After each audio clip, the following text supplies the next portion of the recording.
Diana s'assit pour manger, mais une soudaine vague de vertige la força à se précipiter vers la salle de bain. Une fois le malaise passé, elle s'appuya contre le lavabo, respirant profondément, son reflet la fixant depuis le miroir. Posant la main sur son ventre, elle remarqua qu'il semblait plus proéminent que d'habitude. Depuis des semaines, elle avait ressenti de subtils changements. Son corps semblait différent, son ventre paraissait grossir, mais les symptômes s'étaient intensifiés récemment. Miguel, son mari, remarquant son absence, alla voir ce qui se passait. « Est-ce que ça va, chérie ?» demanda-t-il, l'inquiétude gravée sur son visage. Diana hocha rapidement la tête, tentant de minimiser l'incident.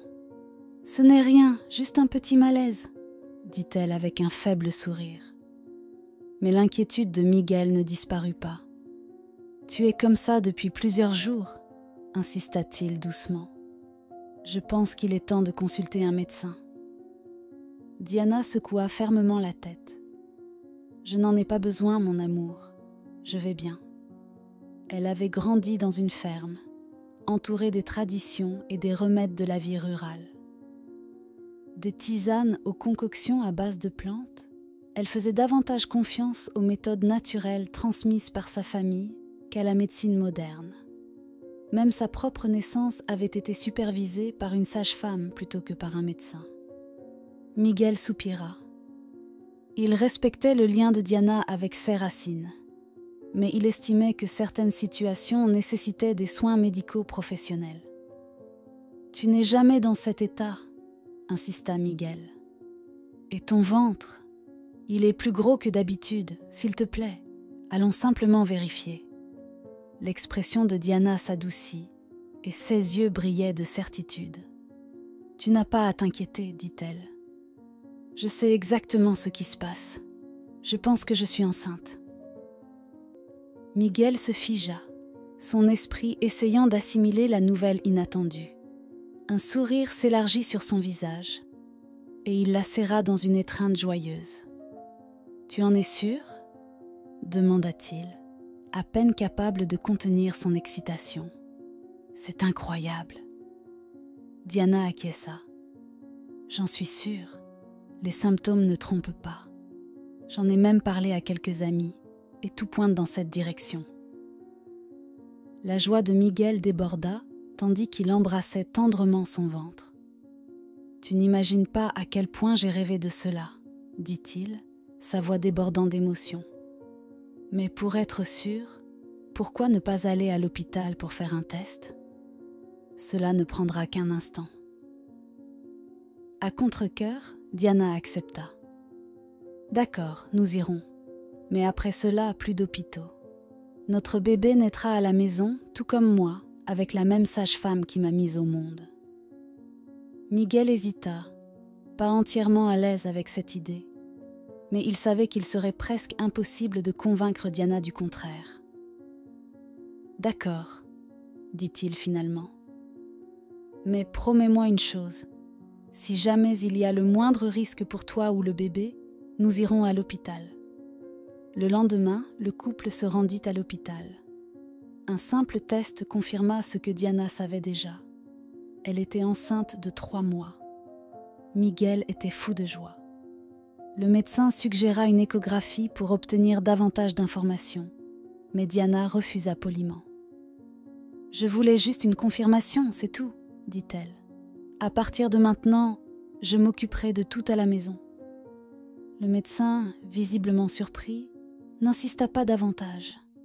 De retour au ranch, Miguel était de très bonne humeur. Il rêvait déjà de la famille qu'ils allaient bâtir ensemble. Bien qu'il restât inquiet face à la décision de Diana de se passer de soins professionnels, il se jura de tout faire pour la soutenir. Les mois passèrent et la grossesse de Diana progressa. À partir du 9e mois, Miguel était prêt à accueillir le bébé, s'attendant à ce que l'accouchement commence d'un moment à l'autre. Mais les jours passèrent sans aucun signe de contraction. Diana, toujours calme, le rassura. « Le bébé viendra quand il sera prêt, mon amour. Ne t'inquiète pas. » Miguel, cependant, ne pouvait s'empêcher d'être angoissé. Il ne pouvait ignorer le fait que le ventre de Diana semblait beaucoup plus gros que tout ce qu'il avait vu auparavant.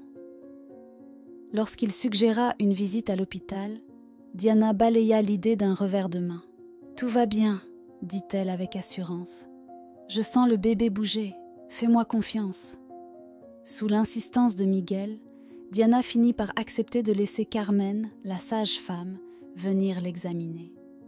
Lorsque Carmen vit le ventre énorme de Diana, ses yeux s'écarquillèrent. « Diana, es-tu certaine qu'il n'y a qu'un seul bébé ?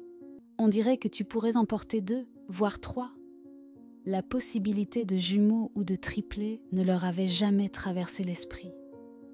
Carmen procéda à un examen mais ne trouva aucun signe de travail imminent.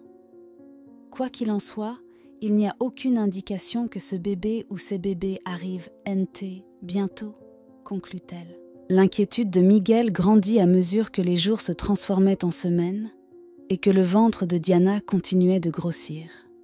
Malgré son anxiété grandissante, Diana resta inébranlable, affirmant que tout se déroulerait naturellement.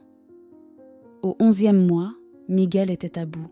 « Diana, ce n'est pas normal », dit-il un matin, la voix tremblante. « Nous devons aller à l'hôpital. Je ne peux pas rester ici sans rien faire. » Diana posa sa main sur sa joue, sa voix calme et rassurante. « Le bébé viendra quand il sera prêt, mon amour. Fais-moi confiance. » Mais lorsque le 12e mois arriva, Miguel atteignit son point de rupture. « Cela a assez duré, » déclara-t-il fermement. « Nous allons à l'hôpital, et c'est non négociable. » Diana s'apprêtait à protester quand elle se plia soudain en deux sous l'effet d'une douleur intense. Sa poche des os venait de se rompre. Miguel appela immédiatement Carmen, mais dès que la sage-femme arriva, elle comprit que la situation était loin d'être ordinaire. « Diana, » dit Carmen, sa voix calme mais sérieuse, « tu dois aller à l'hôpital. Cela dépasse tout ce que j'ai déjà vu. » Pour la première fois, Diana accepta. Miguel la conduisit en urgence à l'hôpital, roulant aussi vite qu'il le pouvait. Diana, allongée à l'arrière, gémissait de douleur tandis que Miguel murmurait des paroles rassurantes. À leur arrivée, le personnel médical resta bouche bée devant le ventre démesuré de Diana. La docteure Elena, obstétricienne de garde, ordonna immédiatement une échographie pour comprendre la situation. L'écran révéla 2 bébés en bonne santé, mais quelque chose d'autre attira l'attention d'Elena. Une grande masse occultait les jumeaux. « Il y a une tumeur », annonça Elena gravement. « Nous devons agir rapidement. Nous allons d'abord faire naître les bébés, puis nous occuper de la tumeur. » Diana fut transportée en urgence au bloc opératoire, Miguel restant à ses côtés jusqu'au tout dernier moment avant la chirurgie. L'équipe médicale se mit rapidement à l'œuvre, coordonnant chaque détail sous la direction de la docteure Elena. Le plan était clair. Pratiquer une césarienne pour faire naître les jumeaux, puis retirer la tumeur. La tension dans la salle était palpable, mais dès que le premier bébé poussa son premier cri, une vague de soulagement et de joie emplit la pièce. « C'est un garçon », annonça Elena, tenant brièvement le nouveau-né avant de le confier à l'équipe néonatale. Quelques instants plus tard, le deuxième bébé, une fille, naquit à son tour, ses cris résonnant dans la pièce. Miguel, observant depuis l'extérieur de la salle d'opération, fut submergé par l'émotion. Les larmes coulaient sur son visage alors qu'il murmurait pour lui-même. « Ils sont là. Nos bébés sont en sécurité. »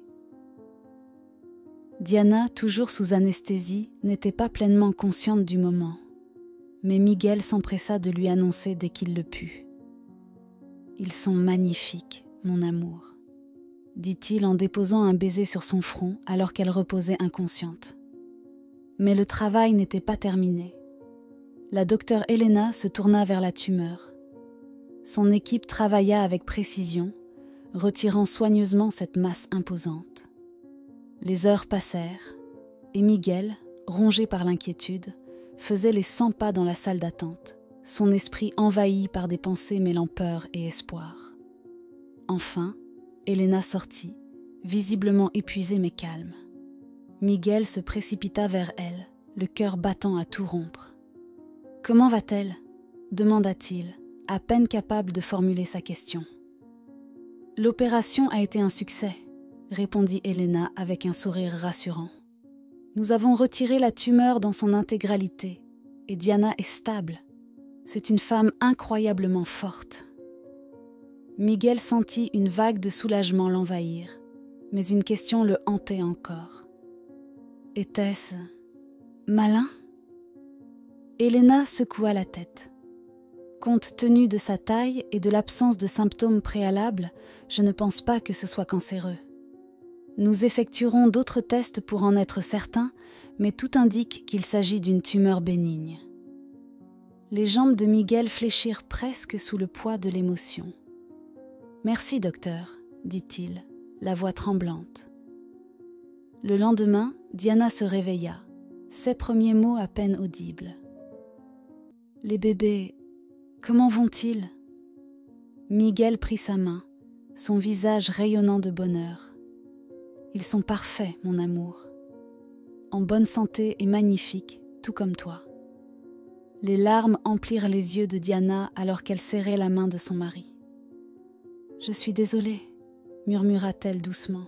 « J'aurais dû écouter plus tôt. » Miguel se pencha pour l'embrasser tendrement. « Tu n'as pas à t'excuser. Ce qui compte, c'est que toi et nos enfants soyez en sécurité. » Plus tard, Diana fut transférée dans une chambre de récupération où elle tint ses bébés dans ses bras pour la première fois. Submergée par l'émotion, elle s'émerveilla devant leurs visages minuscules et leurs formes délicates. « Notre famille est complète », murmura-t-elle, en regardant Miguel, qui lui répondit par un sourire empreint de fierté. La docteure Elena passa leur rendre visite pour vérifier l'état de la famille et partagea ce qu'elle avait découvert en analysant les antécédents médicaux de Diana. « Diana, ta grossesse n'a pas réellement duré 12 mois, expliqua-t-elle. Lorsque tu es venue à l'hôpital la première fois, les résultats des tests étaient probablement un faux positif. À ce moment-là, tu n'étais pas enceinte, mais la tumeur avait déjà commencé à se développer, ce qui a provoqué le gonflement de ton ventre. Tu as conçu peu après, et la tumeur s'est développée en parallèle des bébés, ce qui explique la taille inhabituelle de ton ventre. » Diana hocha la tête, assimilant l'information. « J'ai appris une leçon précieuse, » dit-elle d'une voix posée. « Les traditions sont importantes, mais rien n'est plus vital que la santé.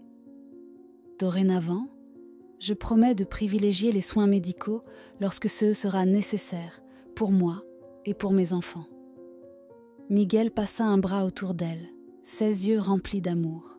« Et je serai à tes côtés à chaque étape. » Quelques jours plus tard, la famille retourna au ranch, cette fois avec 2 précieux nouveaux membres dans leurs bras. La maison autrefois paisible était désormais remplie des gazouillis et des pleurs des bébés. Une soirée, assis ensemble, Diana et Miguel observaient leurs jumeaux dormir paisiblement.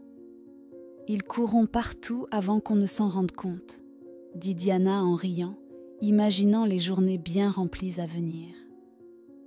Miguel rit à son tour. « Et nous chérirons chaque instant. » Ensemble, ils accueillirent l'avenir avec enthousiasme, prêts à affronter les joies et les défis de la parentalité avec leurs enfants en bonne santé et une nouvelle appréciation pour les moments précieux de la vie.